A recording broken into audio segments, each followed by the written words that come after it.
Plinkelton, and this is Existential Physics with Ogar Plinkelton. Today we're going to be investigating the Ehrcorder, the most existential best tape recorder from the 1960s.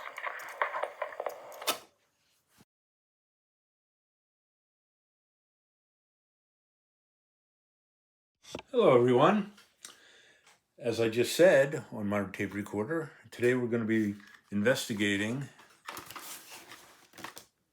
the Ehrcorder model TP-421, a transistor tape recorder that was manufactured in Japan in the 1960s. So imagine as a young child, it's Christmas morning, you get up and under the tree, you find this, but it's wrapped, and you unwrap it and you say, a tape recorder, and you open it up.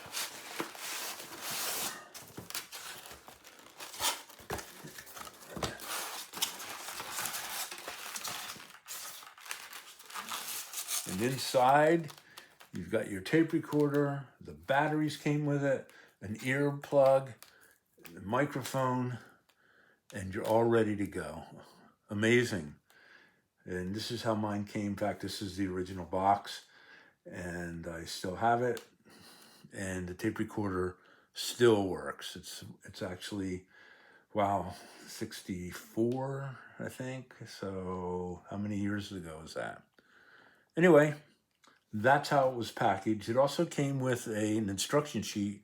Unfortunately, that's the one thing I don't have. It's 4 transistors. I can show you the schematic. But this is how it was packaged.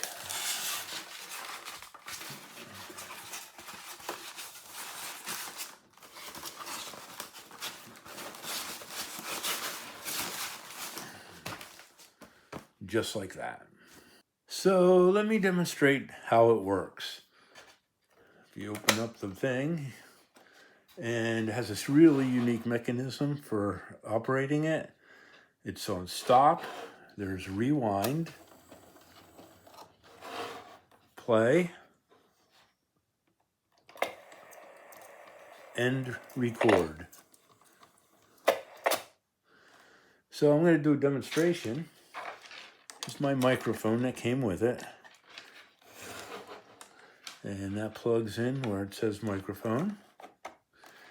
But before I do that, I found through the years that this microphone really picks a lot of extraneous noise up. So what I did as a child, and still do, and I still have my original Dixie cup from the 1960s.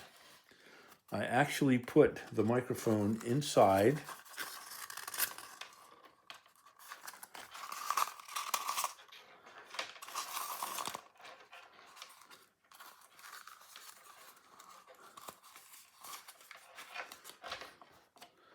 and I use the cup as a shield. So when I record, I actually put it up to my mouth, and let's do a test recording here.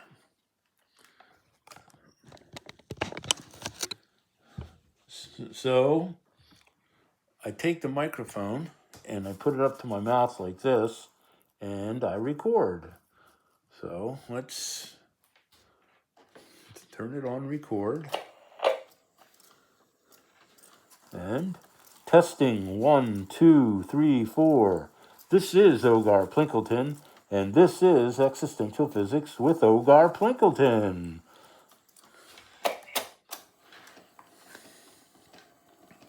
And we rewind it.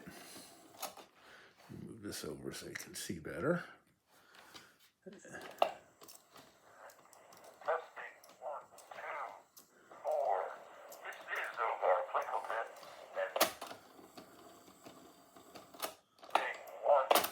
Get back to the beginning. Testing 1, 2,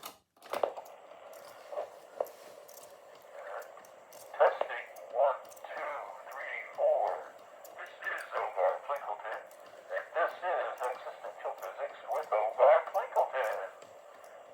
How many of you remember getting your transistor radio out, turning it on to your favorite station, having your tape recorder ready with its microphone, and just hanging out with your microphone in front of the radio, just waiting for your favorite song to come along, and so you can record it.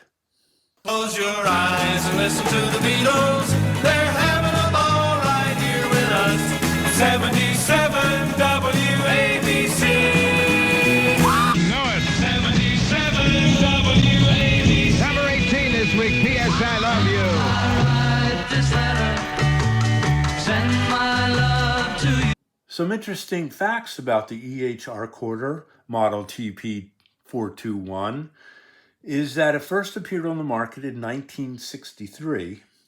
And here is an ad in a newspaper that I found from 1963 advertising it. It seems that it was no longer advertised in any newspapers after 1969. So it had a 6 to 7 year production run from the years 1963 to 1969. It was manufactured in Japan. However, I've yet to find any documentation that suggests what company actually manufactured it. Another interesting thing, if I take the tape off and remove the cover here, you'll see this capstan. When I put it on play, that's what drives the take-up reel, which takes up the tape. And this is spinning at constant velocity and causing the take-up reel to also move at constant velocity. What that means is, if I put the tape back on,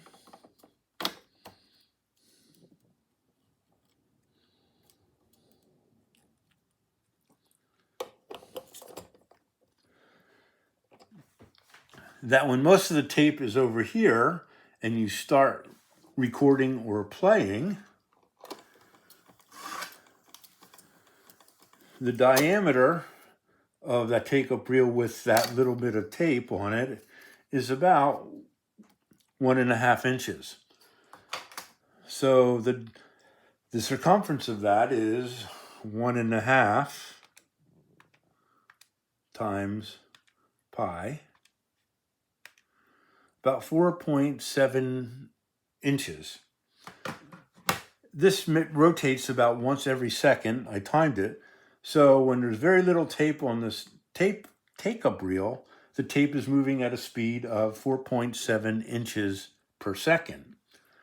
However, when the tape gets all the way from here to here, the diameter is about 2 3/4. These are 3-inch reels. 2 3/4 times pi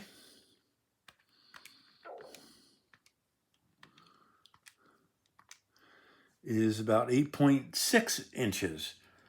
So the tape speed varies all the way up from the beginning up to here to 8.6 inches per second, which means the tape is varying its speed throughout its entire course through the tape recorder. So this tape could not be played on a tape recorder that had what is known as a tape drive, which is the more usual way that tape recorders work. In other words, the tape is driven at a constant speed, and the wheels adjust to that. So that's very interesting. Another couple of interesting facts is apparently President Lyndon Johnson used one of these while he was in the White House during his presidency. And it is housed in the LBJ library. And occasionally it's actually put out for display. Another little factoid is this appeared on the desk in one of the Green Hornet television series episodes from 1967, I believe it was. So those are some interesting facts. So that does it for this episode of Existential Physics with Ogar Plinkelton. I hope you've enjoyed it. Stay tuned for my next video, of which I haven't decided what the subject is yet. Take care.